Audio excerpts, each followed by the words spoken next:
hiki. Mama exaucé au milieu de mama ya exaucé katikati yetu, tunakukaribisha kwa jina la Yesu. Vous saluons tous dans le nom de Jésus-Christ. Tunawasalimu wote kwa jina la Yesu. Est-ce que tu peux acclamer très fort pour Jésus? Acclame très fort pour le roi de roi. Acclame très fort pour le roi. Acclame encore très fort. Dieu te bénisse. Dieu te bénisse, frère. Alors nous mettons debout pour la lecture de la parole. Tutasimama kwa usomaji wa neno. Nous sommes dans les livres des rites. Katika kitabu cha Ruth. À la maison, tu peux commencer à partir du premier, le Ruth chapitre 1er. Nyumbani unaweza kuanzia kwa sura za kwanza. Tu lis tout le chapitre. Unasoma chapitre yote. Parce que nous, vu le temps, on n'aura pas le temps de tout lire. Hatutasoma yote.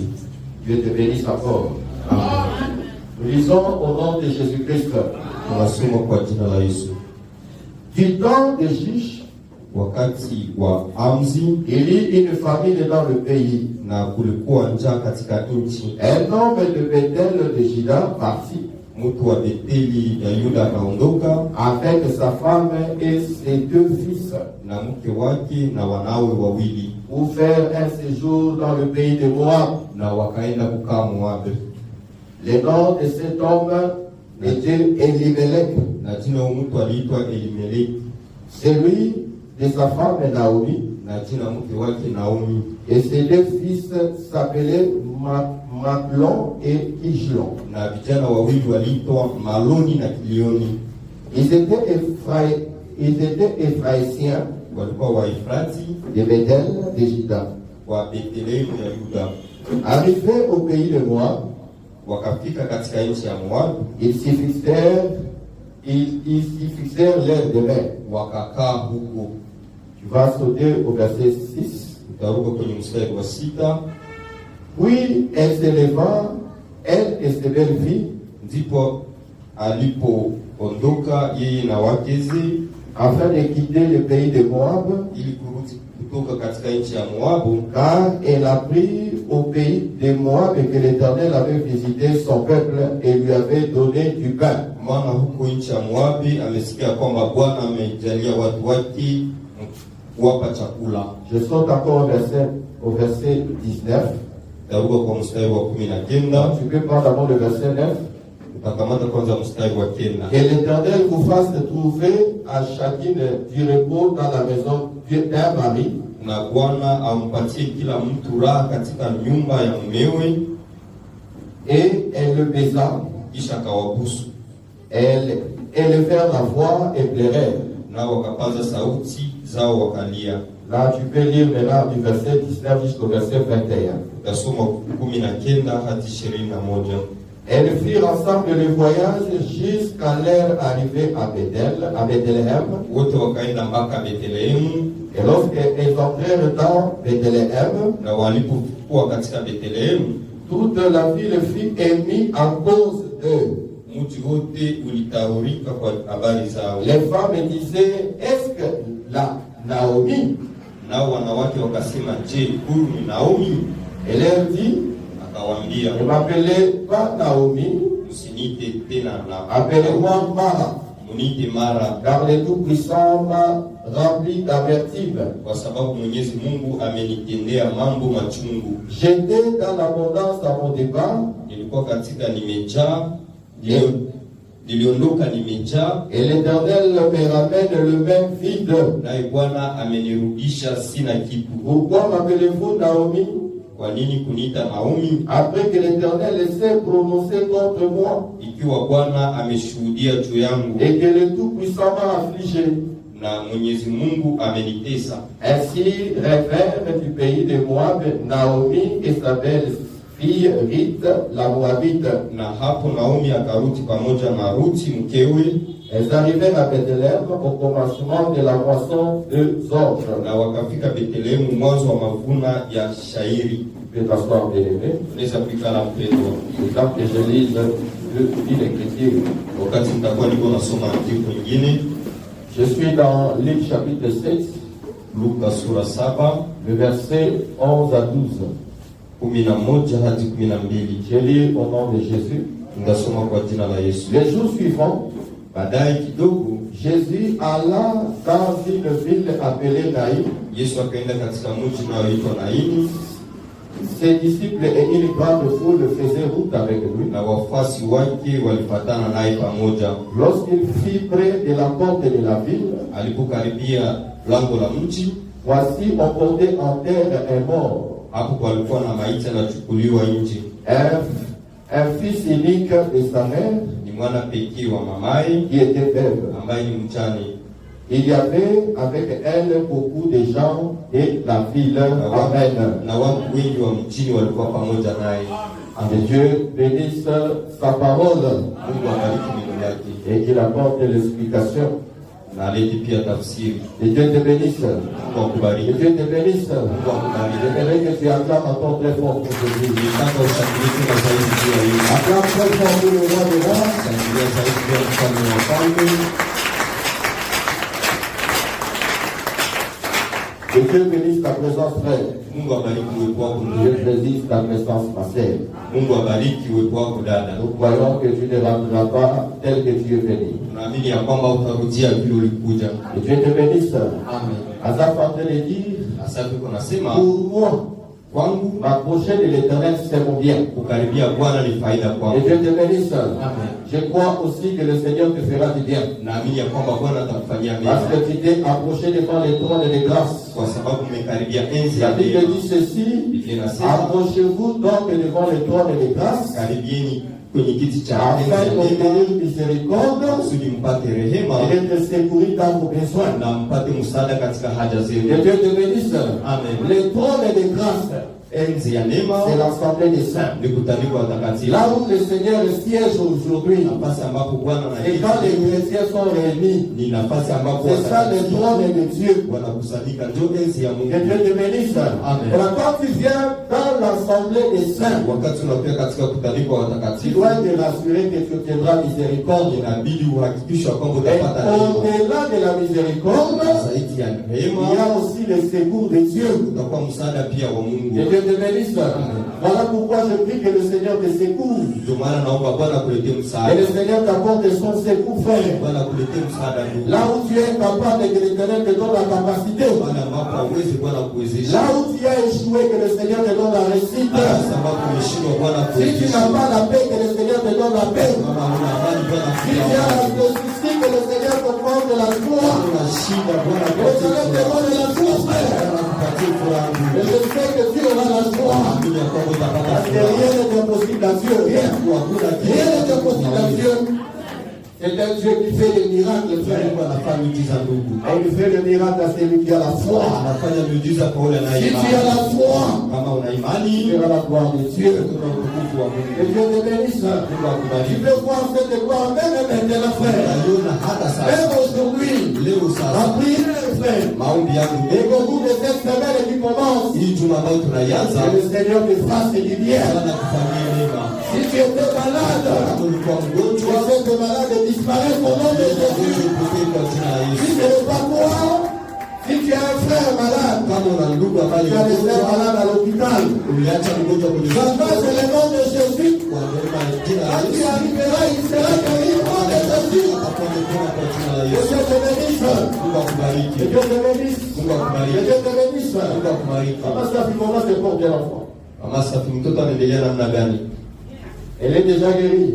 Gloire au Seigneur. Sifa kwa Mungu. J'ai prié, j'ai dit dès qu'elle rentre à la maison, qu'elle soit guérie. Omba nikasema Elle n'est pas allée à l'hôpital. Le nom de Jésus l'a guérie. akwenda kwa hospitali. Que Dieu te bénisse. Je fais des miracles, frère. Anafanya miujiza ndugu. Mais ceux qui bénéficient de ces miracles, ceux qui ont la foi. Wale wanaofagia ni wale Si tu n'as pas la wanaoimani. foi, tu vas nous accompagner. Kama una imani Tu utatusindikiza. seras caillé au milieu de nous.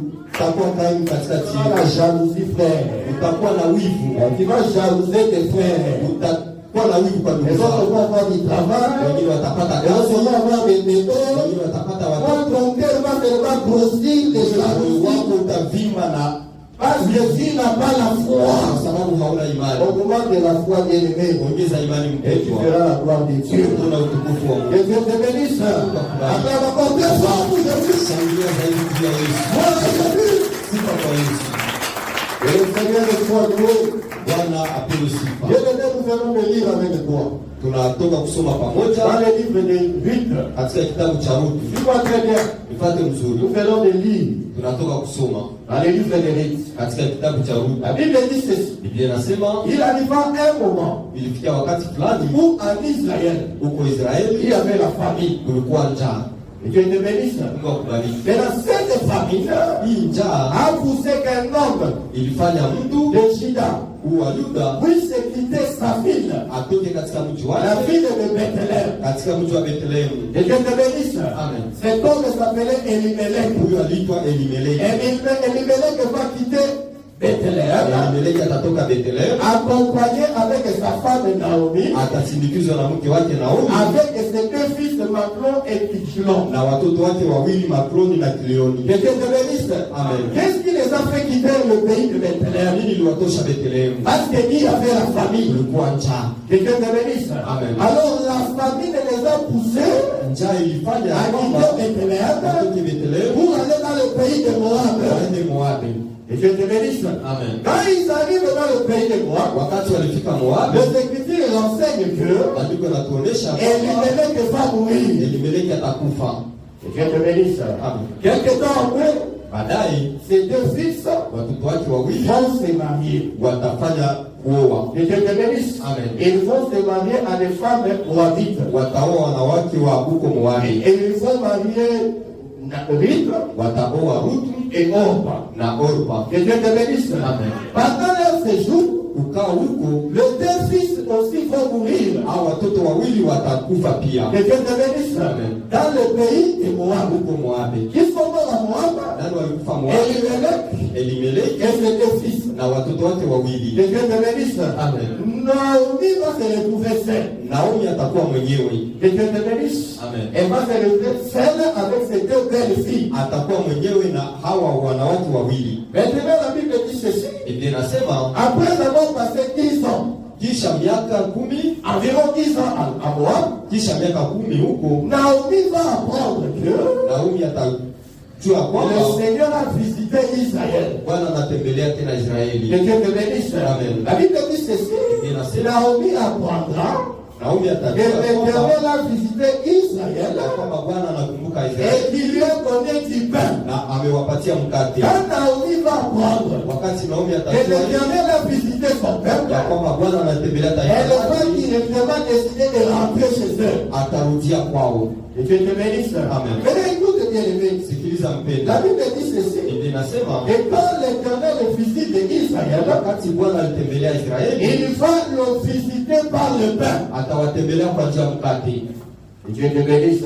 Amen. C'est-à-dire quand l'Éternel visite, Wakati Bwana la anatembelea, visitation pour Israël, wakati wanatembelewa ce Israeli, n'est pas d'abord quand l'Éternel donne un mariage à un juif, non. haiko wakati Bwana anawapatia ndoa. Un juif loue le Seigneur Myahudi anamtukuza parce Bwana que l'Éternel lui a donné du pain. kwa sababu amempatia mkate. Que Dieu te bénisse.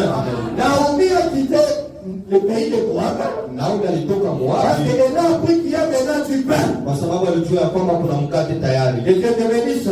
Je vais te dire, bien aimé, Nakwambia que mpendwa, la visitation véritable, kutembelewa ya c'est kweli quand le Seigneur te donne le pain. ni wakati Bwana anakupatia On le mkate. pain, c'est la parole de Dieu. Mkate ni neno la Mungu. Que Dieu te bénisse. Quand le Seigneur te donne sa parole, Wakati Bwana anakupatia c'est neno lake, l'expression de l'amour de Dieu. ni kuonesha upendo wa Que Mungu. Dieu te bénisse. Amen. Bien aimé, la parole que tu reçois maintenant, Neno unayoipokea sasa elle est voilée pour plusieurs personnes. inafungiwa kwa watu wengi. Et toi, l'Éternel te donne sa parole. Wakati Bwana anakupatia Parce que neno lake c'est l'expression de l'amour de Dieu.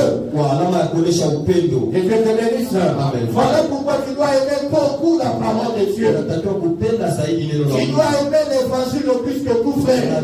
Parce que la Bible dit ceci, dans leur détresse, ils prièrent à l'Éternel. C'est-à-dire quand ils étaient en train de souffrir, ils prièrent à Dieu. Et Dieu, qu'est-ce qu'il a fait? Il a donné la parole. Parce que tu sais bien aimé, la parole que tu écoutes maintenant, c'est ça la parole du commencement. C'est la parole qui a tout créé. Que Dieu te bénisse. Si tu as la parole de Dieu, elle est capable d'apporter à l'existence ce qui n'existe pas dans ta vie. Que Dieu te bénisse, frère. Remarque bien aimé. La Bible dit ceci. Dans le livre de Matthieu chapitre 19, il y avait une femme cananéenne qui avait un enfant. Sa fille était malade. Est-ce qu'on est ensemble? La fille était malade. Elle était possédée par des esprits impies. Et Dieu te bénisse. Cette fille est venue voir Jésus. Sa mère est venue voir Jésus. Elle est venue voir Jésus. Elle courait derrière Jésus. Jésus va lui dire, je t'ai été envoyé au perdu de la maison d'Israël. Et Dieu te bénisse. Malgré que Jésus lui a dit ça, elle ne s'est pas découragée. Elle a persévéré jusqu'à ce que Jésus lui a répondu. Et Dieu te bénisse. Je vais dire aussi à quelqu'un, persévère. Est-ce que tu es aidé à Koudoum? Persévère. Tu pries. Jésus fait comme s'il ne t'écoutait pas. Donc il t'écoute, mais il fait que tu persévères. Et Dieu te bénisse. Quand tu persévères, il va se manifester dans ta vie. Et écoute bien aimé, cette femme a persévéré. Maintenant Jésus a répondu. Jésus va lui dire, il n'est pas bon de prendre le pain des enfants et de les donner aux petits chiens. Dieu te bénisse. Amen. Cette femme avait besoin de quoi? Elle avait besoin de la délivrance de sa fille.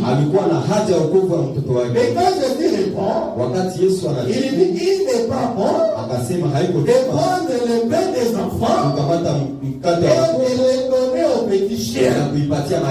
Écoute bien aimé, cette femme cherchait quoi? Elle cherchait la guérison. Dieu te bénisse. Il est venu pour la guérison de sa fille. Et quand Jésus la répond, Jésus lui dit ceci, il n'est pas bon de prendre le pain des enfants et de les donner aux petits chiens. Donc en réalité, ce qui peut guérir cet enfant, c'est le pain des enfants. Et Dieu te bénisse. Le pain, c'est la parole de Dieu. Cette parole que tu écoutes maintenant, elle est capable même de te donner la guérison. Le fait seulement d'écouter, frère, le Seigneur est capable même de te délivrer les esprits impies, frère. Que Dieu te bénisse. Cette enfant était possédée. Maintenant Jésus dit, il n'est pas bon que je prenne le pain et de le donner. C'est-à-dire ce qui délivre, c'est la parole de Dieu. Que Dieu te bénisse. Voilà pourquoi tu dois aimer la parole. Même quand Saoul était possédé par les esprits impies. Il était possédé par un esprit impie. On a appelé David. Comment David chassait les démons? Il jouait seulement à la harpe. Amen. Que Dieu te bénisse. Quelle manière de délivrer. Il jouait seulement sa harpe. Et quand il y avait la musique, les démons qui tourmentaient à Saoul quittaient Saoul, frère. Oh, la harpe et la musique aujourd'hui, c'est la parole de Dieu. Parce que cette harpe-là, elle est jouée par les saints, par la main. Le ministère de la parole. Quand le ministère parle, tu es délivré au nom de Jésus. Et Dieu te bénisse. Voilà pourquoi tu peux venir ici impudique. Unaweza kuja hapa mzinifu. Il vient ici menteur. Unakuja hapa msema. Et en force d'écouter la parole. Lakini kwa kuendelea Les kusikiliza. démons d'impudicité vont te quitter en toi-même, mes frères. Et Dieu te bénisse. Même pas seulement les démons d'impudicité. Haiko tu Même la pauvreté, la maladie. ukosefu pia na Que magonjwa. Dieu te bénisse. Que Dieu te bénisse. Attends, très fort pour Jésus. Shangilia zaidi pia Yesu. Naomi a quitté le pays de Moab Naomi alitoka Moabi parce qu'elle a vu qu'il y a la visitation de kwa Dieu. sababu alijua Bwana anatembelea Donc, watu. ce matin, Hii le asubuhi Seigneur est en train de visiter. Bwana iko na kutembelea. Que Dieu te bénisse. Voilà pourquoi tu dois aimer la parole en abondance. Ndio maana unatakiwa kupenda neno kwa Que Dieu wingi. te bénisse. Tu ne peux pas t'appuyer quand l'homme était train dans la chair. Ndio wakati Tout mtumishi ça, wa c'était pour te dire ça. Que Dieu te bénisse. Tu es béni par la parole. amebarikiwa na neno. Mon frère, c'est la parole qui te bénit. Ni neno ndio Tu nakubali. ne peux pas t'appuyer, te jeter. Hawezi kuwa Quand l'homme de Dieu donne la parole, wakati mtumishi wa c'est ça Bwana la visitation de Dieu. ndio Mungu kutembelea Comment tu taifa. peux décéder quand l'éternel te visite, Na frère? gani unaweza kuwa Attention, attention, frère. angalisho ndugu, Oza okola bituluku te. tusikue sawa watu wa huko. Vous savez, tout ça, on peut donner même 2 heures Abaleza kamata dans les hata journaux et les danses. katika kuimba na kucheza Et 15 minutes pour la parole. na dakika 15 Et les 15 minutes, là, on va te suivre. na hii miniti Si tu ne pas seulement 5 15 minutes, kama unapita tu on va déjà te signaler. Mais quand on était en train de danser, wakati mlikuwa vous mnacheza ne voyez pas qu'il y avait des temps qui passaient. hamkuona ya kwamba kuna wakati ulikuwa Mais unapita quand il s'agit de la parole, c'est quand vous regardez les temps fait. wakati alivyo tu mkuu Et il unasikiliza faut wakati discerner les esprits. inabidi Les Saint-Esprit ne sera jamais appisé parce que toi tu écoutes la Roho parole. Mtakatifu hazihuzunika wakati Que Dieu unasikiliza te bénisse. Il y a que les démons, les dieux qui peuvent être appisés quand tu écoutes la parole. Je dois te dire la vérité. Parce que quand tu suis de violence, tu ne te fatigues pas. Tu ne t'habilles pas. Quand tu suis devant le football, tu ne regardes même pas qu'il y a la prolongation. Tu ne peux pas dire qu'il y a la prolongation. Il n'y a pas de prolongation. Celui qui s'ennuie dans la parole est péché. Il faut encore chercher le Seigneur. Mais que te bénisse. Quand tu veux prier, c'est bien. Tu veux chanter, c'est bien. Mais c'est la parole qui va te montrer comment prier, comment chanter. Dans les assemblées de saints, c'est qui est le frère. C'est la parole de Dieu. Oh, dans les assemblées de saints, on ne prie pas, frère. On prie. On prêche beaucoup. tunaomba na tunahubiri. Que Dieu te bénisse. Nous sommes de la même idée. Tunaomba hata saa Il faut moja que ça me l'idée.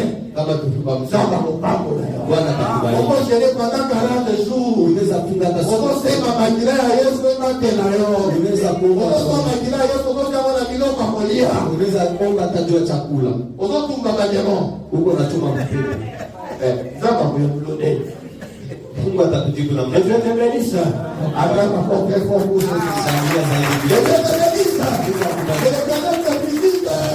Il te donne la joie, frère. Akupatie Il te furaha, donne la paix. akupatie Il amani, te visite dans ton travail. akutembelee katika kazi Si tu zako. as des conflits avec ton chef, Kama kuna makonflikti, dès quand tu arrives au travail, que tu vois que tout se passe bien. kesho ukifika kazi ukute yuko salama. Oui, si tu es combattu dans ton travail, Kama unapiganishwa et katika tu kazi, trouves même la visitation dans ton travail. utembelee katika Et kazi cette yako. semaine qui commence, Hii juma soyez tunayanza, une semaine de joie. iko juma ya Et furaha. tu trouves grâce devant le Seigneur. Upate neema mbele Dieu ya te fait Bwana. le travail de prophétiser sur toi. Là où tu as échoué, Pale ambapo que tu umeshindwa, réussisses au nom de Jésus. uweze kwa jina la Yesu. Réussis au nom de Jésus. Réussis au nom de Jésus. Réussis au nom de Jésus. Réussis au nom de Jésus. Kwa jina la Yesu. Le projet que l'Éternel a pour toi faire, Mpango ya Bwana kwako c'est le projet de paix. ni ya amani. Et pour que tu prospères à tous égards. Makusudi uendelee katika Que hali tu sois en yote, bonne santé. katika afya njema, Et tu touches aussi l'argent. uguse pia pesa, On s'appelle la douleur. On dit douleur, on sait que la paix. uguse pesa On furaha. s'appelle la crise. Mungu wa On unaoza dit jima, on sait là. On pesa, on upatie pesa kwa jina la Bwana. Kesho unafikiri kwa jina la Yesu.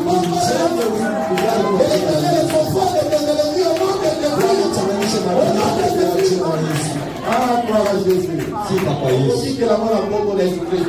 Itaishi kwa jina la Yesu. Naomi apprend que le Seigneur a visité. Wakati Naomi alijua kwamba Bwana Naomi anatembelea, va quitter Moab. Naomi atatoka Moabi. Elle va prendre ses deux filles. Atakamata wafie Elle wawili, va commencer la marche. ataenda. La Bible dit ceci. Biblia inasema Quand elle est allée dans la marche, katika mwendo elle va s'arrêter. atasimama na Elle va se tourner vers ses deux belles filles. atageukia hawa wanawake Elle wawili, va leur dire rentrez dans votre pays. atawaambia murudie katika nchi yenu. Et Dieu te bénisse. Mungu akubariki. Quand Naomi va parler ainsi, Wakati Naomi ataongea hivi, ces belles filles vont refuser. mmoja kati yao atakataa, Tous elles vont refuser de rentrer. wote watakataa Il kurudia. dit non, on va te suivre. Wakasema tutakufuata. Naomi a dit non, je suis déjà devenue vieille. Naomi akasema nimezeeka Je tayari, ne peux plus enfanter un fils siwezi kuzaa tena kijana qui puisse devenir votre mari. ambaye atawaua, Même si j'arrivais à concevoir un enfant, na hata ningemzaa mtoto, cet enfant, vous n'allez pas l'attendre jusqu'à ce qu'il sera grand pour vous marier. hamtamchunga akomae. Que Dieu te bénisse. Mungu Mais la akubariki. Bible dit ceci. Biblia inasema Naomi va leur dire Naomi que atawaambia l'Éternel vous donne le repos Bwana wapatie pumziko dans la maison d'un mari. katika nyumba ya mume. Et Dieu te bénisse. Amen. D'abord, on va voir ça. On va. L'une de belles filles de Naomi, Umoja katikati ya hawa il wawili va regarder. atatazama, Je sais que Naomi a fait le dire, c'est vrai. hii Naomi anasema ni kweli, Son mari est mort. mume wake amekufa, Mon mari à moi est mort. wangu pia amekufa. C'est-à-dire, Ina maana Naomi ici, Naomi on ne hapa peut plus me donner le repos. hawezi kunipatia tena pumziko. Et Dieu te bénisse. Amen. Parce qu'en réalité, Kweli kweli, Naomi a dit ceci. Naomi Que alisema l'Éternel vous donne le repos dans la maison d'un mari. wa milele awapatie pumziko katika Et nyumba puis, ya mume. Naomi dit qu'elle n'a plus la possibilité de donner un mari. Naomi tena akasema hawezi kupana mume. Quand on voit ça, Wakati huo elle voit paliona, que Naomi n'a plus de valeur. akaona Naomi hana Elle thamani, va quitter Naomi. atamwacha. Et Dieu te bénisse. Mais Ruth, malgré que Naomi n'a plus la capacité de donner un mari, Hajalishi Naomi hawezi kupana tena mume, elle va quand même suivre Naomi. atamfuata Naomi. Et Dieu te bénisse. Il y a beaucoup de choses à dire ici. Kuna vitu vingi vya kusema Et Dieu hapa, te bénisse. C'est pas la nourriture du jour. mais haiko chakula asili. Et Dieu te bénisse. Mais je veux quand même parler de quelque chose. Nitaongea juu ya kitu fulani. L'Éternel te donnera les repos dans la maison d'un mari. Bwana atapana pumziko katika nyumba ya mume. C'est que quand la femme entre dans la maison d'un mari, Ina maana kama mke anaingia katika nyumba ya c'est mume, qu'elle vient chercher dans la maison d'un mari. kila anachokiwa Ce n'est kitafuta rien d'autre que le repos. hakuna kitu kingine isipokuwa pumziko. Et Dieu te bénisse. Mungu akubariki. Nous avons écouté les frères. Nasikiliza ndugu, Tunasikia mapapa. tunasikia ndugu, Nous avons écouté les frères. tunasikia ndugu. Si tu prends une femme, Kama unakamata si tu mke, maries une femme, kama unakamata mke, c'est pour lui donner le repos. makusudi umpatie pumziko. Et Dieu te bénisse. Quand tu as une femme à la maison, Kama una mke katika nyumba, c'est qu'elle vient chercher. kitu anakia C'est kitafuta d'être à l'aise. ni kukuwa na amani. Le repos là, comme il d'abord dans la révélation des frères. Hii reposi natafuta mahali Donc, ils ont pembeni. appelé, appelé. Taenda tu hivi chini chini. On dit au pas la voici. Unataka kumwoa mke, Tu veux parler une femme. unataka kumwoa Parce mke, que quoi est-ce que tu es en exil de lui donner le repos? ujiswali eske naweza kumpatia pumziko? Et Dieu te bénisse. Amen. Toi déjà, tu n'arrives pas à t'assurer même un repas un seul jour. Wewe peke haujilishi hata kwa siku moja, Tu manges difficilement. unakula kwa nguvu, Tu dors encore sur une natte. uko nalala kwenye mrago, Tu dépends encore de l'argent de ton père. unalingana na pesa baba yako, Mais tu veux te marier. lakini unataka kuoa. Ça, c'est pas les frères. Ile haiko zile ndugu. Que Dieu te bénisse. Amen. Donc si tu veux te marier, Kama unataka kuoa, c'est-à-dire tu dois t'assurer inabidi de uhakikishe donner à la femme ya kumpatia mwanamke ce qu'elle n'a pas eu chez son père. kile ambacho akupata kwao. Que Dieu te bénisse. Amen. Soki mwasi na yo Kama mke wako alakala bien te bana bako, hakuvalaka mzuri kwao, elle viendra bien s'habiller chez toi. atakia vaa mzuri kwako. Si elle était mince chez elle, Kama alikuwa baba quand elle kwako, rentre chez toi, akiingia on kwako va voir les effets qu'il est beau faire. waone pumziko ndani yake. Amen. Que Dieu te bénisse. Mungu akubariki. Umwe ningali na zabu na wala na nanda sana. Que Dieu te bénisse. Amen. La première année que quand j'ai quitté Kinshasa, j'étais méfiant, tout le monde a vu ça. Mais je ne peux pas commettre cette erreur dans ma maison. Parce que là, j'ai une femme à qui je dois assurer les repos. Que Dieu te bénisse. Un homme qui se respecte ne mange pas au restaurant. Il va aller manger les frites et les viandes au restaurant. Quand tu arrives à la maison, on mange les foufous. Les foufous, et les haricots qui est possédé au nom de Jésus. Que Dieu te délivre. Que Dieu te délivre les femmes à l'aise. Tu ne peux pas bien t'habiller, ta femme n'est pas bien, une femme est bien habillée plus que son mari. Allez, ça va, c'est la gamme, il y a millet. Il n'a pas vraiment de la main. Mais la moyenne, c'est un sac qui n'a pas. Lakini anaweza kuambia haya même tous habillés. Iko na mavazi mengi. Et là, les complets, les saucisses, ce n'est pas d'habiller. Lakini anaweza kuambia sina mavazi. Oui, elle est venue chez toi pour chercher les repos. Hiyo amekuja apate pumziko kwako. Même les repos psychologiques. Hata pumziko ya kiakili. Il faut qu'il soit en paix. La vie est pleine d'amani. Il faut parler. Un homme qui parle comme une femme. Vous savez, ceux qui parlent beaucoup, wale wanaosema zaidi ce sont les femmes. Ni wanawake. Wanaweza kusema unapatia tu na amani. Unaachia amani. Unaweza kumkosoa lakini le mari, mume c'est toi. Le mari aussi. Mume c'est Christ. Ni Bwana pia. Si toi tu as suivi Christ, kama umempata parce que tu sais que kwa sababu unajua la vie que tu vivais avant Christ, maisha mliishi mbele yake, elle n'est pas comparable à la vie que tu vis maintenant. Hailinganishwi na maisha unayoishi. Au sein de Jésus tu as le repos. Kwa Yesu unapumzika. N'est-ce pas que tu as le repos en Jésus? Hauna pumziko ndani ya Yesu. Voilà pourquoi tu es attaché à Jésus. Ndio maana unambatana na Yesu. Voilà pourquoi la Bible dit ceci. Maana Biblia inasema Marie aimait votre femme. Mungu wapendeni wake zenu. Comme Christ a aimé l'Église. Vile Kristo alipenda kanisa. Et Dieu te bénisse. Amen. Si tu comprends ça, kama unaelewa hii, tu n'auras pas de problème dans les foyers. Hautakuwa na shida katika jamaa yako. Et Dieu te bénisse. Amen. Acclame très fort pour Jésus.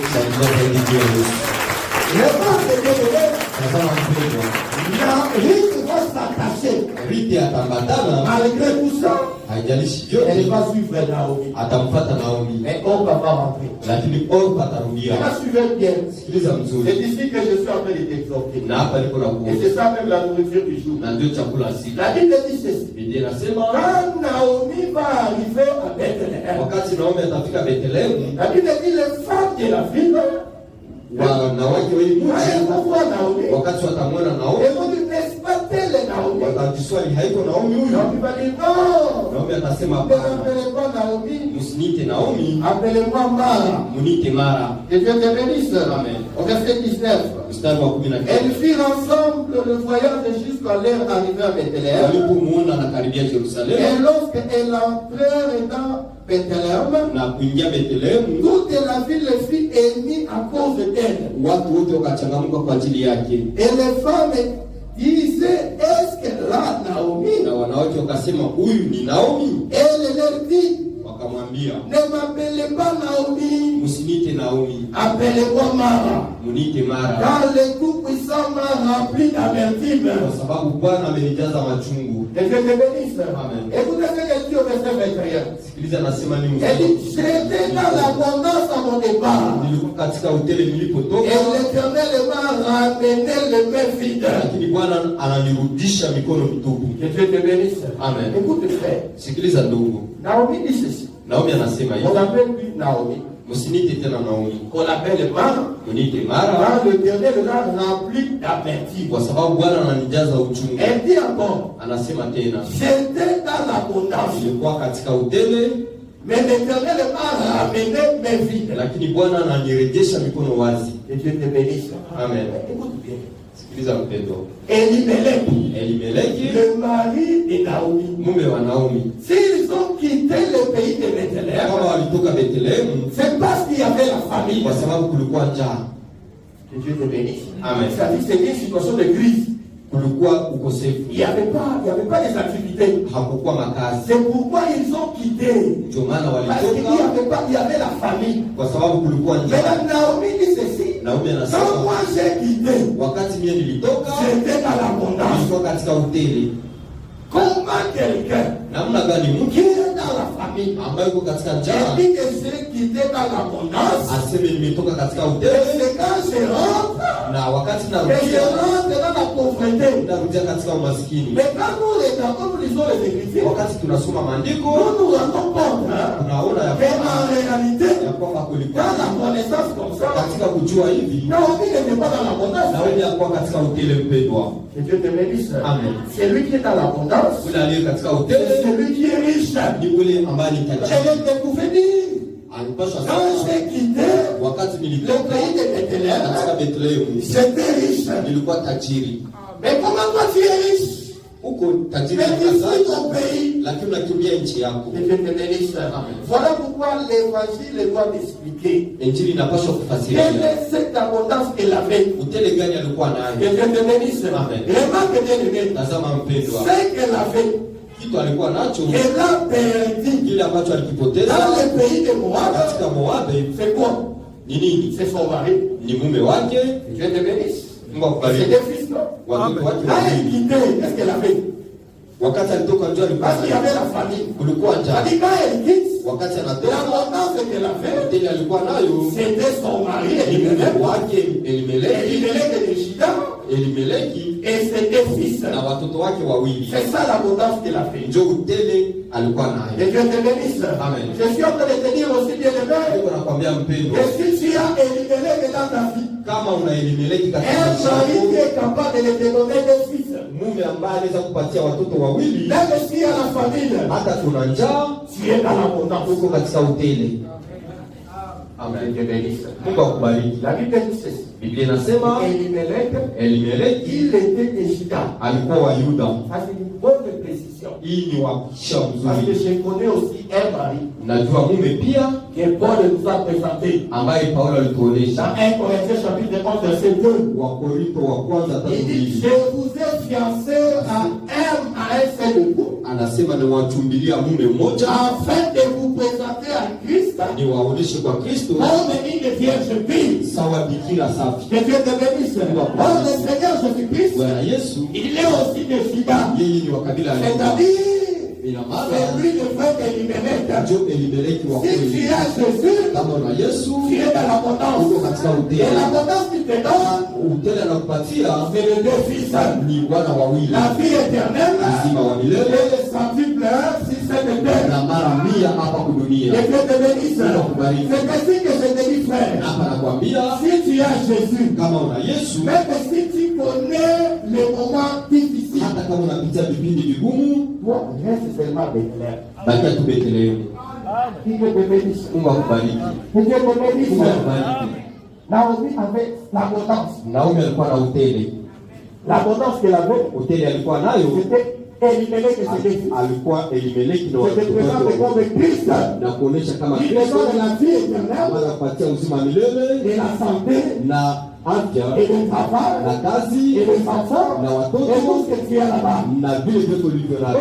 quand tu entras dans la famille, frère, Wakati njaa itakuja, n'abandonne pas ton santé. usiache kusanyiko lako. Et que te bénisse. Amen. Hébreux chapitre 10, verset 25. Waebrania 10:20 La Bible dit ceci, inasema n'abandonnez pas notre assemblée. usiache kutaniko zetu. Que Dieu te bénisse. Amen. C'est-à-dire, nous avons une seule assemblée. Tuna kutaniko tu Et moja. cette seule assemblée, Kutaniko on ne va pas abandonner. hatutajua Et kuiacha. Jésus-Christ est la parole de Dieu. Ni Yesu Kristo neno la Mungu. Si tu as l'évangile, frère, Kama una injili ndugu, même si maintenant, hata kama sasa cet ensemble est difficile, unapitia vipindi vigumu, n'abandonne pas Bethléem. usiache Bethlehemu. Parce que Bethléem, Bethlehemu c'est la cité du pain. ni nafasi pa mkate. Ne va pas chercher ton secours à Moab. Usiende tafuta sekuru. Moab, c'est le monde. Mwape ni dunia.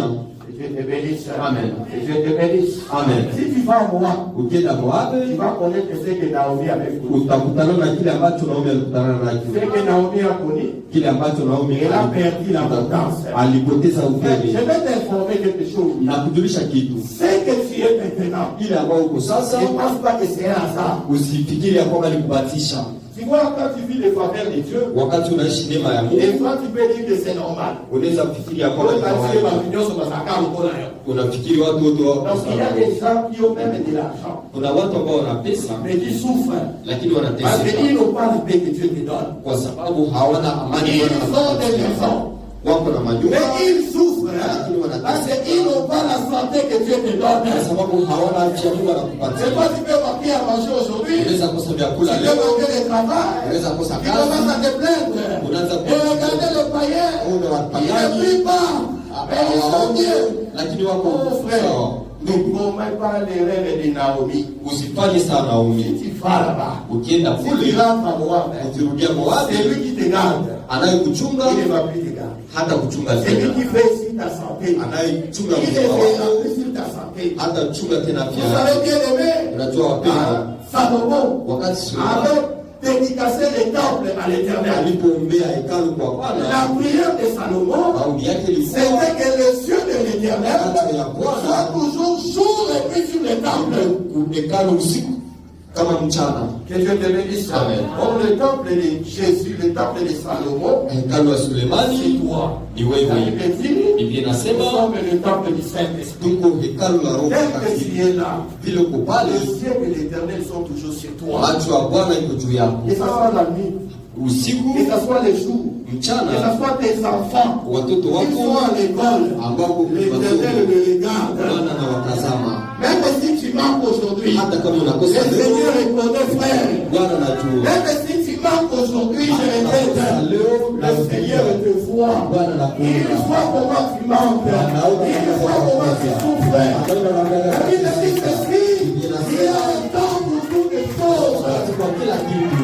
Quand la ville de Bethléem a manqué du pain, Wakati Bethlehemu walikosa la Bible dit ceci, inasema le pain n'a pas manqué pour toujours. mkate alikosa Il y a eu un moment où le pain a manqué, kulikuwa wakati et mkate puis ulikosa, le pain est kisha revenu. mkate tena ikarudia. Et que te bénisse, je vais te dire, Nitakwambia ce que tu manques maintenant, kile unakosa le sasa, Seigneur te le restituera. Bwana Il atakupatia, va te le restituer, frère. atakupatia tu ndugu. Dieu te bénisse. Amen. Ce que tu as manqué, Kile ambacho tu unakosa le recevras. Mais utakipokea, en condition, lakini reste dans Bethléem. bakia Et pas Bethlehemu, c'est les Moabites. usiende Moabi. Ceux qui étaient restés à Wale Bethléem, ambao walibakia ils Bethlehemu avaient gardé leur abondance. walibakiana na utele wao. Et Dieu te bénisse. Amen. Acclame très fort pour le Seigneur. Shangilia zaidi juu ya Yesu, Acclame très fort pour le roi de roi. shangilia zaidi juu ya mfalme wa Bwana. L'Éternel te garde dans sa parole. Bwana kuchumi katika Et neno tu lako. n'abandonnes jamais la parole à cause de la crise. Usiache neno juu ya Ces ukosefu. filles ne vont pas encore à cause de la pauvreté. Usifikishe mwili wako juu ya Elles umaskini. sont pas avec le mari d'autrui à cause de la Usiweke na pauvreté. waume wa watu juu ya Surtout umaskini. toi qui dis que tu es enfant de Dieu. Zaidi wewe unasema kwa mtoto wa Vous Mungu. savez que Unajua les wapendwa, païens ne peuvent aller à Moab. wapagani Mais hawezi si toi tu vas à Moab, toi tu vas voir les sida. utapata ukimwi. Je te dis, Nakwambia parce que kweli. toi tu es l'ennemi de Kwa Satan. sababu huko adui Tu ya as shetani livré des batailles avec le diable. amepigana na Ici au shetani. Bénin, milimo babea. Hapo nafukuzaka mapepo. Nyonso okekuna. Ukienda Yo kule ozalaka katumba wana te. au utakuwa Akoba kozala kitumba meme ti makoka poko. wengine wanaweza kufanya hata kidogo au na zee. Nyonso okekuna. Ozala okomiselema na okirtiste. Nakutana na yo. Aswa deside na yo alia yo. Nazokani sote frère. Ebu noko nozokia. Ndio vitu tunaongea. Eta unaongea kitaja. Alia yetu. Wakati alienda kule na Mungu, Il a perdu son mari. alipoteza mke wake na Dans watoto. la doctrine comme ça, Katika doctrine, Naomi a perdu son mari. Naomi a Et a perdu perdu son ses mari. enfants. Oh, si tu oses, Nawe ukipima, tu perdras aussi. utapoteza. Wana kuna kozala na loyengeti ya kolanda na pagano. Usipatane na wapagani. Apagano bazala na bana ya Satan. Wale ndio watoto wa Yoza Shetani. mwana ya Nzambe. Esali yo tenge nino mikuta na kati ya bana Satan. Utaangolia yo. Pamoja nao watamkula. Garde-toi pire. Chunge safi. Les pères reviendront. Les pères reviendront. mkate utarudia, la santé reviendra. afya Tout ce itarudia, que tu as perdu là, kila ambacho ça kipoteza reviendra. Si kitarudia. on disait de toi que tu avais l'argent, Wakisema et kwamba ulikuwa na qu'aujourd'hui pesa on dit que tu n'as plus na leo d'argent, wanasema hauna si tu pesa, as éliminé kama una Elimeleki ça reviendra. vitarudia, Ça reviendra, frère. vitarudia ndugu. Surtout si tu es élevé. Na kama Mungu Si à un amekuinua moment dans ta vie, na kama tu wakati as connu les Mungu déceptions amewahi et que tu as perdu aujourd'hui, je Kisha vais ukapoteza te sasa, dire que le Seigneur ne fait pas acceptation des personnes. nakwambia Bwana Ce qu'il a fait avec Job, il le fera aussi avec toi. atakufanyia pia. Et je te bénisse. Et si tu n'es pas encore élevé, Kama hauinuliwa il va bado aussi t'élever. atakuinua, Il va te donner les mariages. atakupatia Il va ndoa, te donner le travail. atakupatia kazi. Il va te bénir, frère. Atakubariki. Et Dieu, quand il pose un pas pour le, ça veut dire quoi? Unafikiri mtu Mungu akubariki na lugha Pose gani? un pas changer la situation d'ailleurs. Mungu tu abadilishe hali yako. Et c'est fini. Inakulomba nini? Dieu peut te mettre en contact Mungu anaweza kukutanisha les chansons de la maison de Pharaon. na mtu wa chanson katika nyumba ya Farao. Que Dieu te bénisse. Amen. Vous savez quand Joseph était dans la prison, Wakati Yusufu alikuwa katika gereza, frère, Joseph avait des promesses comme toi. alikuwa na hadi sawa sawa na Il wewe. savait qu'il sera élevé au-dessus de ses Alikuwa frères. anajua atainuliwa zaidi ya ndugu zake. Il sera même élevé au-dessus de son père. Atainuliwa zaidi ya Parce ndugu qu'il a zake. vu le soleil, la lune de sa chaîne. Alienda jua na mwezi Il wanamsikia. avait des promesses, frère. Alikuwa na hadi ndugu. Mais il s'est retrouvé en Égypte, Lakini alijikuta Misri, pas seulement en Égypte, haiko tu Misri, mais en prison. lakini katika gereza. Vous savez, Joseph, Unajua Yusufu quand il s'est retrouvé dans la maison de Potiphar, wakati aliingia katika nyumba ya il Potifa, pouvait penser que c'est maintenant l'accomplissement de la prophétie. aliweza fikiri njo hapo nabii Parce que natimilika. Potiphar était un homme élevé, frère. Potifari alikuwa ni Les mtu années mkubwa. suivantes, il m'a soumis la roi, il m'a soumis la chapeau, il m'a soumis la couteau, il m'a soumis la couteau. On dit tout dans la table générale, il y a Alikuwa katika la nyumba mkubwa.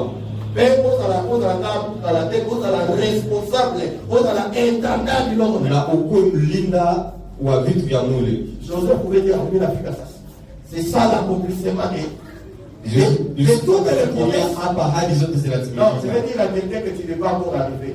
Tamwambia mtu Tu hauyafika, n'es pas encore arrivé. hauyafika Le bado. Seigneur va t'élever encore plus loin. Bwana atakuinua tena Il zaidi. faut avoir cette espérance, frère. Inabidi kuwa na Quand tu as Jésus, kama una il Yesu, faut viser la perfection. inabidi kutaka Il ne faut pas te contenter des petits choses. usifurahie juu ya vitu vidogo Il y a une vidogo. parcelle à Doudou. Uko na kiwanja huko Cherche karibu, aussi à avoir avec Jésus une parcelle à bénéfice. utafute lingine Ce kumwambia n'est pas un péché. haiko zambi. Tu es un Dieu puissant. Kuna Ne te limite pas. usimutie Joseph mpaka. pensait avoir arrivé. Yusufu alifikiri Ce anafika jour-là, ile siku, la femme de Potiphar est venue. mke wa Potifa Akaja akakuja. kumrahisisha une sous. Alitaka tena mpandishe zaidi. Est-ce qu'on fait ça? Tunapatana, Regarde ça. tuko pamoja. Voilà ça. Mke wa mkubwa Viens de te solliciter. anakuja Oh, kumuomba madame Timanae. Soza mupagano. kama kumpagani, Si tu es païen, kama kumpagani on a votre sikoyo na kufundisha. unaweza ona saa njoo hapa sasa. Oh, basi ndio bashirika nyose. Juu banamke njoo Soza anafika na sikuwa ndio. cha Mungu. Mwanamke wa Azinde mkubwa motema Mungu. unagusa ndio moyo wa Que te bénisse. Kiongozi. Mais Joseph avait des promesses, frère. Yusufu alikuwa na hadi ndugu, Il a refusé les sollicitations de cette femme. alikataa maombi ya Que mwanamke. Dieu te bénisse. Amen. J'aimerais te dire aussi, frère, Nataka kuambia que tu ndugu, refuses ces sollicitations. ukatai pia vile Que ambao tu as dans ton travail. katika kazi, Tout cela qui te sollicite de foi, vyote ambavyo uko nakuomba katika kazi qui te mène loin de l'évangile, vinakuleta nje ya injili, refuse de ces voies. uvikatae ile Parce que njia. le projet que l'Éternel a pour toi Mpango ambao Bwana va te donner anatoa plus que cela, c'est que ce soit maintenant contre les inakupatia zaidi ya juu ya vile ambao uko Et Dieu te nakuomba. bénisse. Amen. Et Dieu te bénisse. Amen. Vous savez quel est Unajua wapendwa, Joseph, hein? Yusufu Dieu l'a mis en contact avec les chansons du roi. Mungu alimkutanisha na huyu eshantsi wa Que mfalme. Dieu te bénisse. Amen. Que Dieu te mette en contact avec des grands hommes, frères. Mungu akutanishe na watu wakubwa ndugu. Dans la relation, vous souhaitez la fourrure, vous là, Kutana na facilement. watu wa kufungulia njia Quand kwa on a sali, frère, on va dire que ça là, on vit directement sympathie à unaanza chef. kazi unapata Quand on dit nafasi là, ya mon frère, quand les gens ont pensé, quand on a posé la question, la chef va dire là, wakati niliingia katika kazi après, Mungu il disait là, il alinipenda montre chef Moussous. akaanza kunitumikisha juu Et ya alors, quand le chef va lancer dans la place, c'est qu'on a pas la possibilité, ça est. akimtosha wananitia. Que Dieu te bénisse. Amen. Que Dieu te fasse trouver grâce. Bwana akufanye Que nini? Dieu te bénisse, frère. Amen. Et nous prions. Tunaomba Tu Mungu. crains Dieu. Unaogopa Mungu. Ce que les autres font dans le monde, toi tu ne le fais pas. Vile wengine wanafanya katika Donc, tu dunia mérites ufanye. la faveur de Dieu. Unastahili neema ya Mungu. Acclame très fort pour Jésus. Shangilia zaidi juu ya Mungu. Acclame très fort pour le Seigneur. Shangilia mfalme wa Gloire Bwana. à Jésus. Sifa kwa Yesu.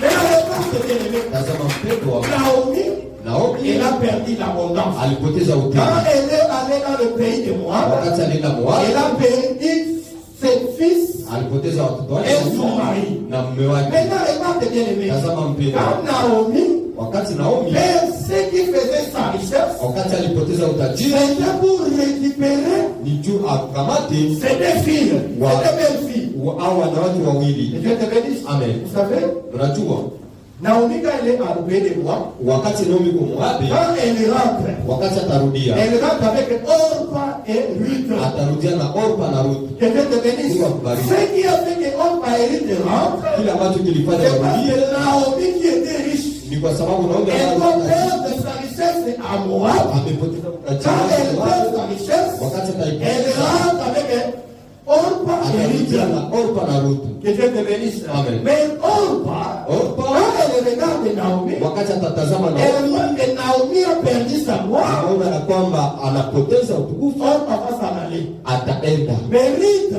Ruth, c'est Naomi-là, huyu qui Naomi n'a plus de gloire. ambaye anakuwa tena na utukufu, C'est à cette Naomi que Ruth s'attache. njo Ruth atambatana Que Dieu naye. te bénisse.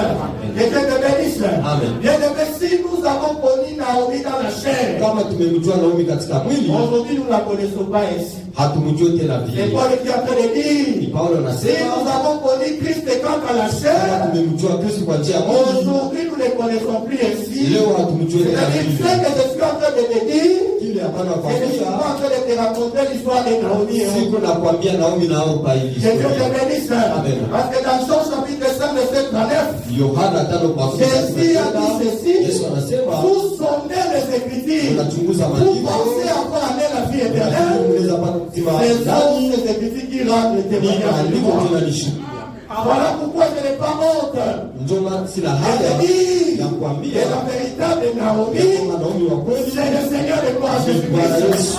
Entendez d'abord. Écoutez, la Bible dit ceci. Dans 2 Corinthiens chapitre 8, verset 9. Wakorintho wa pili 8:9 C'est lui, ule des riches qu'il était, alikuwa tajiri il s'est fait pauvre, akajifanya maskini afin que par sa pauvreté, kwa maskini nous yake puissions être justice de Dieu. haki ya Mungu. Et que te bénisse. Amen. Le véritable Naomi, Naomi wa kweli c'est le Seigneur de gloire ni Jésus. Bwana Yesu. Est-ce que tu as suivi? Unapata, Il avait l'abondance, alikuwa na utele, il avait sa gloire. alikuwa na Or, utukufu. l'abondance de Jésus Utele wa Yesu est expliqué dans Philippiens chapitre 2, verset inapatikana 5. katika Wafilipo wa pili Même pale. jusqu'au verset 7. Ukishuka hata mstari wa C'est 7 lui qui était égal à Dieu. alikuwa sawasawa na Mungu, Donc il était Dieu. alikuwa Mungu. Dans une âme, et au Bénin ensemble. Mwita Mungu, Au Dieu Jésus, âme, unatia Yesu hapa, égal. wako sawasawa. Et Dieu te bénisse. Amen. Donc Jésus n'est pas. Yesu ndio Mungu. Maintenant, Azara qui s'en maintenant, il était égal à Dieu. Biblia inasema alikuwa sawasawa na Mungu, Mais il n'a pas vu cela comme une gloire chez lui. hakuona sawa kitu ya samani. Mais la Bible dit ceci. Biblia inasema Il est venu comme un serviteur. alikuwa sawa mtumishi, Il est venu comme un simple homme. alikuwa sawa mtu wa kawaida. Que Dieu te bénisse. Amen. Oh, en réalité, l'homme, Kweli mtu l'homme, hein, c'est mwanaume la faiblesse. ni udhaifu, Que Dieu te bénisse. Amen. Il fallait qu'il soit faible. ilibidi akuwe Il mdhaifu se débarrasse de sa force atoshe afin de gagner Ruth. makusudi ampate Que Rute. Dieu te bénisse. Amen. Vous savez, Ruth, c'est qui? Rute ni nani? La Bible dit ceci. Biblia inasema, Écoutez, sikiliza, la loi disait ceci. sheria ilikuwa Dans nasema Deutéronome chapitre 23. Kumbukumbu 23, Que l'ammonite et la moabite ne pouvaient pas avoir droit de citer en Israël. Moabite na hawajipata makao katika Que Dieu Israeli. te bénisse. C'est pour dire, Ni kusema en réalité, kweli kweli Ruth ne pouvait pas entrer dans l'assemblée d'Israël. Rute hangiingia katika kusanyiko la Laisse-moi Waisraeli. vous lire cette écriture parce que je crois que j'ai encore du temps. Some andiko Deutéronome. Kumbukumbu Deutéronome chapitre 23. Les versets 3 à 4, je lis au nom de Jésus. Amen. L'ammonite et les moabites n'entreront point dans l'assemblée de l'Éternel. Mwamoni wala Bobi wasinye katika kutaniko la Bwana. Même à la 10e génération, Hata kizazi cha 10 et à perpétuité, na milele, parce que kwa sababu ils ne sont pas venus au devant de vous avec du pain et de l'eau hawakuya mbele zenu na mkate na maji sur le chemin lors de votre sortie d'Égypte, katika njia mlipotoka huko Misri, kwa sababu parce qu'ils ont fait venir contre toi à prix d'argent Balaam, walikuwa wamjiuri juu yako Balaamu fils de Beor, mwana wa Beori, de Pétor, kutoka à Petori Mésopotamie, iliyoingia pour Mesopotamia, qu'il le maudisse. aje akuapize. Que Dieu te bénisse. Amen. Ruth ne pouvait pas entrer dans l'assemblée d'Israël. Hangiingia katika Israeli. Pourquoi? Sababu gani? Parce que l'Éternel lui-même, après avoir donné les lois, Bwana mwenyewe kisha kupana sheria, il a donné aussi des lois à Israël. alipatia Israeli sheria pia. Une Moabite ou un Moabite ne peut pas entrer dans votre assemblée. Watu haizingia katika kusanyiko Que lenu. Dieu te bénisse. Amen. Mais la Bible dit ceci. Quand Naomi vient Wakati Naomi avec atakuja Ruth, na Ruthu, les femmes étaient dans la joie. wanawake walikuwa katika furaha. Pourquoi? Sababu Parce que gani? Naomi avait déjà perdu sa gloire.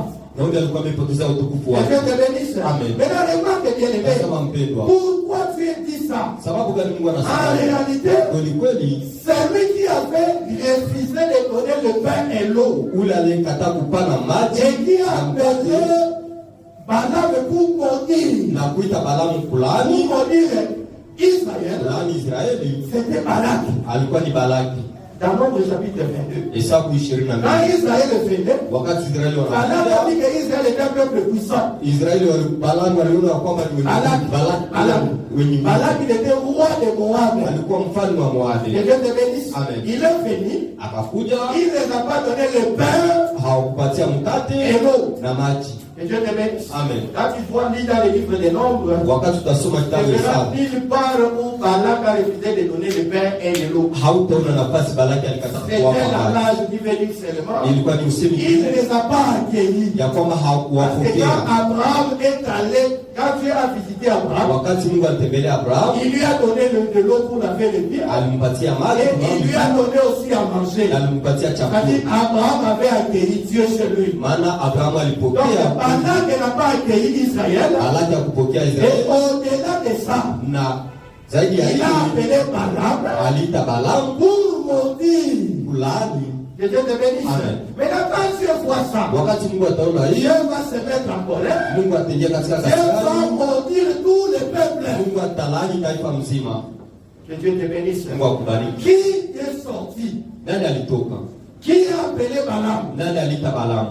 C'est Balak, Ni Balaki, roi de Moab. mfalme wa Moabu. Que Dieu te bénisse. Amen. C'est lui qui est allé à la porte de la parole de Dieu. Ndio alienda nje ya neno la Mungu. Mais Dieu, quand il maudit, Wakati Mungu atalaani, il maudit toute la génération. analaani kizazi mzima. Que Dieu te bénisse. Amen. Parce que les Moab Wa Moabu ne pouvaient pas entrer dans l'assemblée d'Israël hawaingia katika kutaniko wa Israeli jusqu'à la 10e génération mpaka kizazi cha et 10 à perpétuité. hata milele. C'est-à-dire, même si Ruth est né aujourd'hui, Hata Ruth unazaliwa leo tu n'as rien fait. hawakufanya Mais kitu. comme Balak a péché, Vile Balaki alifanya dhambi, toi, que tu n'as pas droit à entrer dans l'assemblée d'Israël. Ruth hautaingia katika Dieu Israeli. te bénisse. Amen. C'est ici que je suis en train de te dire Hapa niko et nakwambia rentrer dans notre thème. kurudia katika fundisho Le letu. miracle de Naïm. Muujiza Naime Nous avons dit ceci. kulikwambia Quand Jésus vient, wakati Yesu il atakuya, s'arrête à la porte de la ville. anasimama kumlango wa mji, Il va voir un cortège ataona watu où on amenait un mort à l'enterrement. ambao wanaenda kumzika Un mtu mort qui appartenait à une veuve. alikuwa ni wa mjane. La Bible dit ceci. Biblia inasema Cette veuve pleurait. huyu mjane alikuwa analia. Elle pleurait pourquoi? Analia sababu Parce gani? qu'elle avait perdu son fils. Kwa sababu alipoteza Et mwanaye. la Bible dit ceci. Biblia inasema Quand elle pleurait, wakati alikuwa elle ne analia, pleurait pas seule. hakulia Elle mwenyewe, pleurait accompagnée d'une foule. alikuwa anasindikizwa na umati ya watu. Que Dieu te bénisse. Amen. Qui était dans le deuil? Nani alikuwa katika kilio? C'était la veuve. Alikuwa ni Le mjane. deuil était pour la veuve Kilio ilikuwa parce qu'elle avait perdu son kwa fils. sababu alipoteza Or, celui qui a le fils, ule mwana. il a la fille. Ana uzima. Donc si tu perds le fils, Wakati unapoteza c'est la mwana mort. ni kifo. C'est-à-dire, celui qui est dans le deuil, Ule aliye katika kilio il est dans la mort. iko katika Il kifo, est dans le séjour de mort. il est une fille d'amour. Que Dieu te bénisse. Maintenant, cette foule-là, elle pleurait aussi. Que Dieu te bénisse. C'est là où nous t'avons montré. Et nous t'avons montré que cette fève de Naïm, nous l'avons présentée comme Adam. Que Dieu te bénisse. Selon Romains chapitre 7, verset 12. Par le péché d'un seul, le péché entré dans le monde, et par le péché la mort, et la mort s'est répandue sur tous les hommes, car tous ont péché. Quand Adam avait péché, le péché d'Adam a atteint toute l'humanité, et la mort a atteint tout le monde. Que Dieu te bénisse. Donc la foule là, nous l'avons présentée comme toute l'humanité qui était mort en Adam, qui pleurait le Fils. Que Dieu te bénisse. C'est ce mouvement-là. Et nous avons montré toute la semaine dans la vie de David, dans la vie de Saul, et aujourd'hui, je suis en train de te le montrer dans la vie de Ruth. Est-ce que tu me souviens? Parce que la Bible dit ceci, la vérité est établie par la déposition de 2 ou 3 témoins. Que Dieu te bénisse. Je suis en train de documenter les témoins pour te montrer, frère, que par un seul homme, le péché est entré. Et ce péché, la malédiction, et s'est répandu sur tous les hommes. Que Dieu te bénisse. Voilà pourquoi je t'amène aussi, chérie. C'est lui qui a péché. Balak le roi. Que Dieu te bénisse. Mais la désobéissance de Balak s'est répercutée sur tous les Moabites. Que Dieu te bénisse. Oh, je vais te le dire aujourd'hui. Hérite aujourd'hui, c'est toi et moi. Que Dieu te bénisse. Éphésiens chapitre 2. La Bible dit ceci, que c'est nous qui n'avions pas le droit de citer à Israël. Éphésiens chapitre 2, verset 6. C'est-à-dire qu'on n'avait pas le droit d'entrer dans l'assemblée d'Israël. Mais pour entrer dans cette assemblée, il fallait que le Seigneur de gloire, le Seigneur de gloire Jésus-Christ, puisse perdre sa gloire. Est-ce que tu me suis bien? Il avait perdre sa gloire afin que nous puissions avoir droit de citer à Israël. Que Dieu te bénisse. Remarquez, tes il est entré. Mais on ne parlait pas entrer. On va représenter Israël. Parce que Israël ne croit pas à un Messie souffrant. Lorsque Naomi perd sa gloire, lorsque Christ était à la croix, Israël ne pouvait pas croire à Jésus. Mais nous, bien aimés, c'est Père rempli là, le Père souffrant, le Seigneur de gloire Jésus-Christ, c'est celui-là que nous avons aimé. Parce qu'il fallait qu'il souffre pour que nous puissions entrer dans le pays de la promesse. Voilà pourquoi moi je m'étonne. Et j'ai qui voit le film de Jésus. Tu vois le film de Jésus. On est en train de frapper Jésus. Et comment on va s'appeler? Wamama wanaanza kulia. Il ne faut pas pleurer, frère. Usilie ndugu. C'est pas ces meurtrissures. Kwa kuteswa Il fallait qu'il soit frappé. ilibidi apigiwe. Il fallait qu'il souffre comme ça. Ilibidi ateseke Pour que vile nous soyons sauvés. makusudi tuokolewe. Si toi tu vois ces films-là, Kama unatazama tu ile dois filamu, louer le Seigneur. inabidi Tu kumtukuza dois Bwana. l'adorer. Parce qu'il faut qu'il perde sa gloire. Alijua Pour kupoteza que toi utukufu tu wake entres dans l'héritage. makusudi ingie katika C'est pour te ulinzi. dire ceci. Nikwambia hivi, Quand lui entre dans le pays, wakati Ruth il anaingia n'y a katika point nchi, de malédiction pour elle. hakuna tena laana juu yake. Que Dieu te bénisse. Amen. Si Naomi perd sa gloire, Kama Naomi anapoteza utukufu, tu ne plus beau. haulaiwe Mais tena.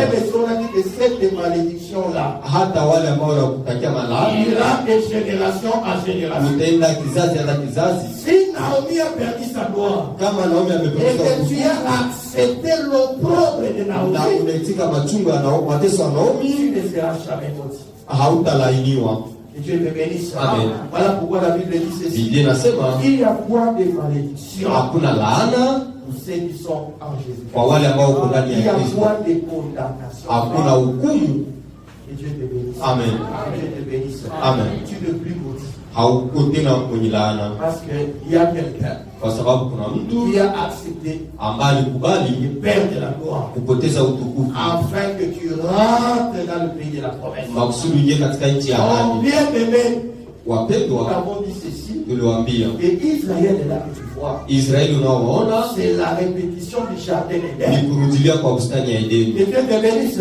Rite qui rentre en Israël, Ruth anayorudia c'est Israeli le Seigneur de gloire Jésus ni Bwana Yesu qui te ramène dans le jardin d'Éden. ambaye anakurudisha katika bustani, Que Dieu te bénisse. Amen. Oh, dans le jardin d'Éden, frère, katika bustani ndugu c'est le jardin des délices. ni ya mema.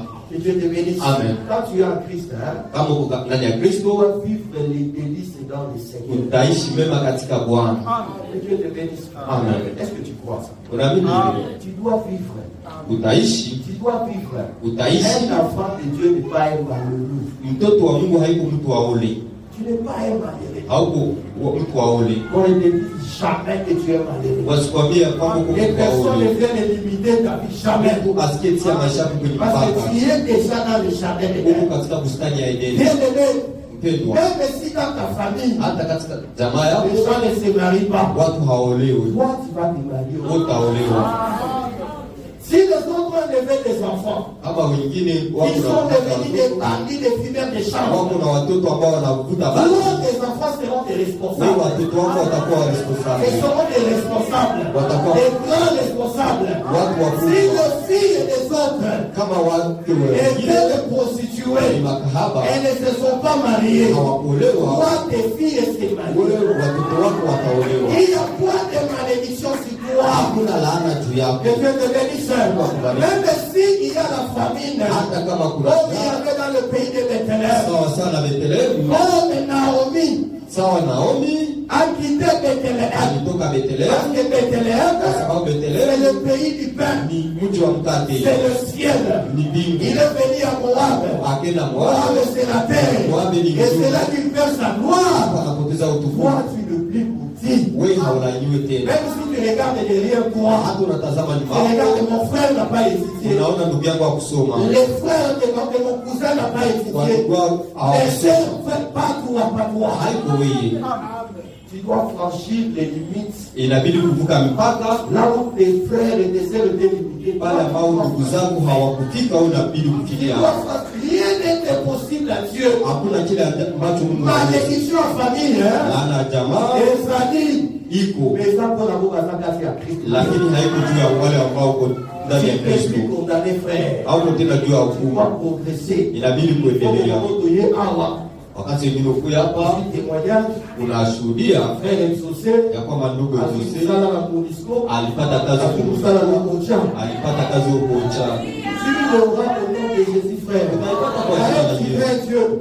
C'est pas quelque chose de grave pour toi. na hivi unapokuwa kwa hivi viacha utaipata Il ne tu, faut pas te limiter, frère. usijiwekee Tu es mipaka. encore jeune. Huko kijana La vie seulement. Avec le temps, kama tu le Seigneur na va wakati te porte. Bwana Serve atakufunza seulement le Seigneur. Tumikie tu Avec droiture. Katika Tu verras la gloire de Dieu. Malheur à ceux qui vivent dans le péché. Vous serez maudits de génération en génération. ili utaishi kizazi hadi kizazi, Vous ne verrez rien. hamutaona kitu. Vous saurez faire les pères. Frère, on a raison pour qu'il noter. Siko na Les walai sous, on a raison pour qu'il noter. zambi ambao unaishi ndio kuna kulani huko niingia katika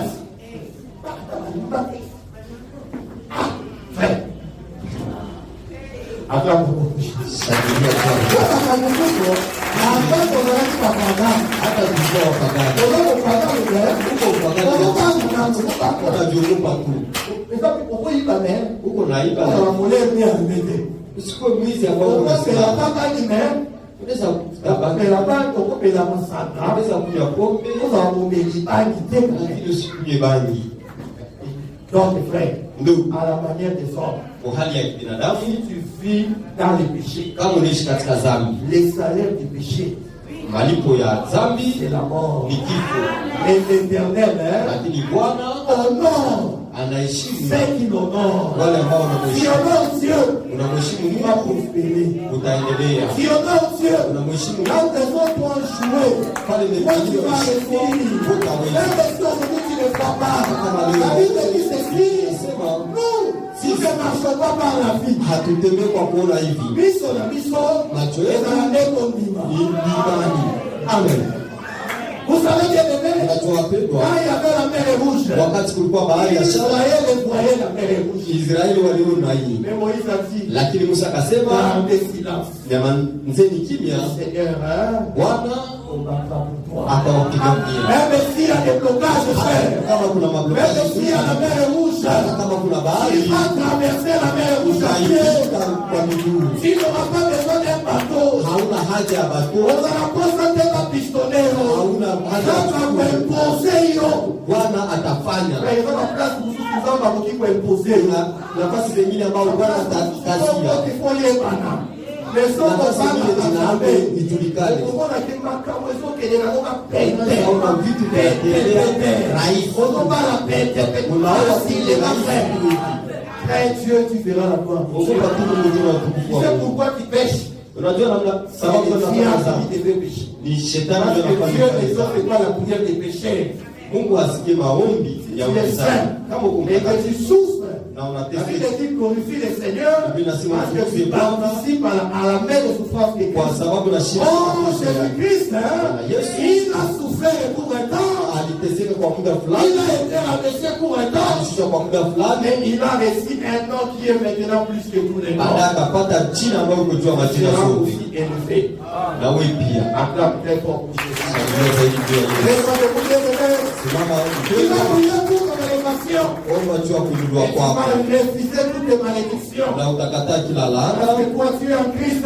kwa sababu uko ndani ya Kristo. Que Dieu te bénisse. Mungu akubariki. Acclame encore très fort pour Jésus. Shangilia zaidi juu ya Bwana Yesu. Acclame très fort pour le roi de roi. Juu ya mfalme wa Il a wafalme. beaucoup acclamé. Hawajashangilia. J'aimerais que tu acclames pour les gens. Shangilie zaidi. Oh, frère, acclame très fort. Shangilia zaidi. Acclame très fort. Tu acclames la caresse. Shangilia mkubwa wa Acclame shangilia. toute la gloire. Shangilia mkubwa. Acclame